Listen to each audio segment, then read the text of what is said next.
Magandang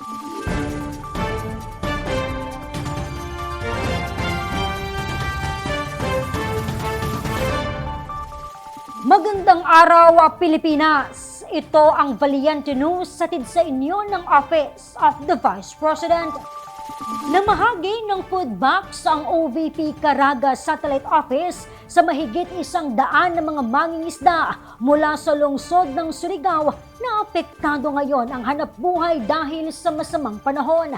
Ang detalye alamin natin sa ulat ni Brian Latasa.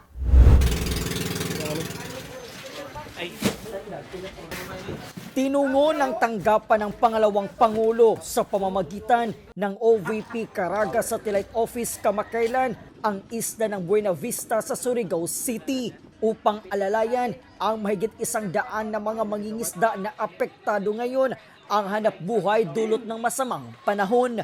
Rice food box na naglalaman ng 5 kilong bigas at mga dilata ang handog ng tanggapan ng pangalawang Pangulo sa pamumuno ni Vice President Inday Sara Duterte sa 104 na mga residente.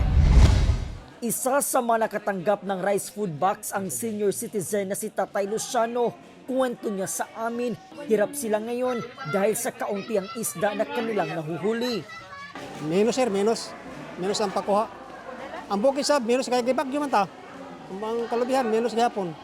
Ikinatuwa naman ni Tatay Luciano na nakarating sa kanilang komunidad ang mga programa at serbisyo ng tanggapan ng pangalawang Pangulo kahit ito ay nasa malayong lugar. Pasalamat kami sir, nakaabot dito sa Buena Vista sir. Kasi ni karon nagihatag na food bag.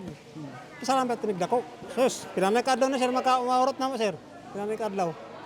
Ang aktibidad ay bahagi ng Relief for Indigents and Individuals in Crisis and Emergencies o RICE program ng tanggapan ng pangalawang Pangulo na layuning maghatid ng agarang tulong sa mga Pilipinong apektado ng kalamidad at sakuna.